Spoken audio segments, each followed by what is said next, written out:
Ne chantez pas la noirceur du quotidien. Il a enflammé le cœur de milliers, de millions de fans pendant près de 15 ans et fait trembler tous les hit parades. Ce soir, l'émission lui est dédiée. C'est sa rentrée. Nous l'offrons à sa maman, bien sûr, qui va me rejoindre dans un instant, mais à ces deux petites têtes blondes que je vous propose de retrouver il y a 10 ans, jour pour jour, un jour de Noël, au rendez-vous du dimanche. Regardez. Marc et Monsieur Claude, fils de Claude François. Voilà. Bon, alors, lui m'a dit tout à l'heure, il y a papa, j'espère qu'il va pas nous disputer parce qu'on a peur. Tu as dit ça? Oui, alors ça va mieux? Non, oui, toujours. Oui, Tu alors... n'arrêtes pas de parler, toi. Hein. Alors, vous êtes prêts? C'est un grand moment. Ils vont te faire un petit... C'est la première fois qu'ils font ça. C'est la première fois, je sais, oui. Et de toute façon, ils le font par plaisir parce que la fête amicale est tout à fait familiale, surtout c'est une fête amicale et tout à fait familiale, surtout c'est une fête de famille, une fête de Noël.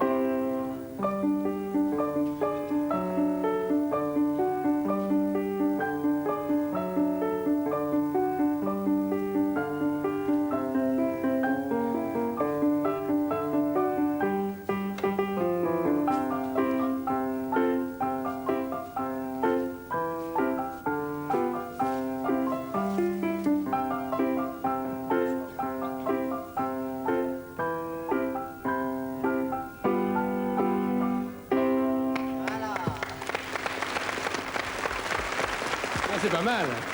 C'est très bien, faut dire, c'est très bien. Alors, que vont-ils faire plus tard, ces jeunes gens? Chanteurs, musiciens? Ça change chaque 2 mois. Ça change en chaque 2 général. mois. Coco, toujours footballeur? Ah non, c'est Marc footballeur. Marc, footballeur. T'as changé? Et maintenant, c'est quoi? Conducteur de train. Très bien, c'est intéressant. Bah, Non, ok. mais il a le droit de conduire des trains. Ils sont mignons. Tu as remarqué qu'il lui reste pas beaucoup de dents devant Marc, Ah parce ouais. que c'est le bagarreur de la famille. Lui, c'est le petit calme. Remarque, comme il est un peu plus grand, il en fait voir des vertes et des pas mûres à son frère. Et toi, Coco, qu'est-ce que tu as envie de faire maintenant? C'est pas? À peu près le genre du métier de Guy Bedos.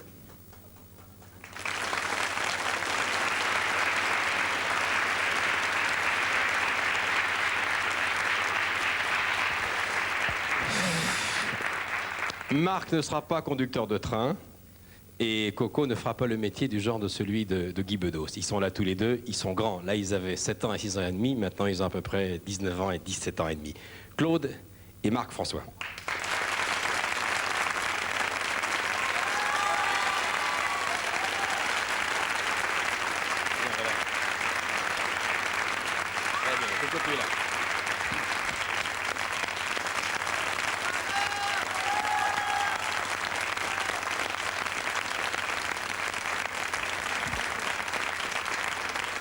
Coco, cette émission elle a été faite pour vous. Comme l'a dit Marie-Ange Nardi, c'est un message d'amitié pour papa et c'est aussi un cadeau pour les deux héritiers. Alors, le temps... Tu te souviens de cette séquence? Ouais. Il vous a fait travailler? Beaucoup. Il vous a disputé, comme toujours. On peut même dire que vous avez engueulé carrément. On peut. Ce soir, on va vous expliquer qui a été Claude François. Car vous étiez petit, vous l'avez très peu vu en gala, vous connaissez assez peu son univers professionnel. Alors, à travers des lieux différents, avec Jean-Pierre Spiron, on va se promener dans la vie de Claude. Alors, qu'est-ce que vous faites maintenant? Qu'est-ce que tu fais, toi, maintenant? Je suis au conservatoire de Nice, je fais de la batterie. Conservateur de Nice, et t'es en quelle année? En 2e année de jazz. 2e année, il veut faire de la batterie. Et toi, Coco, qu'est-ce que tu fais?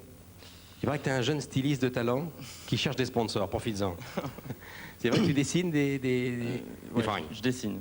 Enfin, Tu dessines? J'ai fait une collection de beachwear. C'est-à-dire une collection de vêtements de plage. De plage, maillot de bain, pantalon. Bon, alors, avant d'aller plus loin, avant d'accueillir Choufa, la maman, la grand-mère, qui est là, qui va présider la soirée, on va voir où tu en es dans tes études de batteur. Hein? Ça tombe bien, tu vas voir pourquoi. Tu vas à la batterie et on t'écoute.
à la batterie. Voilà les grands débuts de Marc à la batterie. Ça va, tu avais le track? Gaston est là. Gaston, il a été de tous les galas, tous les musiciens qui sont sur scène ce soir ont tous travaillé longtemps, très longtemps avec Claude et Gaston en particulier. Ben, j'ai été son chef d'orchestre pendant les 5 premières années, c'est-à-dire tout à fait l'artisanat. Tu m'as montré une petite carte que tu as retrouvée de Claude. Ah oui, ça c'était, vous savez que Claude François avait des sautes d'humeur qui étaient terribles. Et on l'appelait le coq parce qu'il était toujours prêt à monter sur ses ergots. Mais il était bourré d'intentions. Ainsi, les repas de fin de tournée, nous recevions des cadeaux et nos femmes recevaient des parfums. Et Claude, lorsqu'il avait un compliment à faire à l'orchestre, il était aussi très pudique. Il ne faisait jamais de vive voix, mais par l'intermédiaire d'un mot de billet qui me faisait lire à l'orchestre. Et puis j'en ai retrouvé un là que je peux vous lire par cœur. Voilà, on va le lire. Alors, Cynthia, là, pour hier soir, merci. Comme il m'arrive par timidité sans doute rarement d'être sentimental, je profite de cette carte pour vous dire que vous êtes des musiciens formidables et que je vous adore tous. Ça, vous avez dû vous faire engueuler beaucoup la veille pour qu'ils s'excusent le lendemain. Merci. Alors, Marc, les débuts de papa, il t'en a peu parlé parce qu'il n'avait pas le temps. Tu te souviens quand même qu'il a commencé également par la batterie. Par la batterie. Eh bien, on va le retrouver tout de suite avec M. Frosio, Monaco, il y a quelques années. Il n'avait que 17 ans, 18 ans à peine.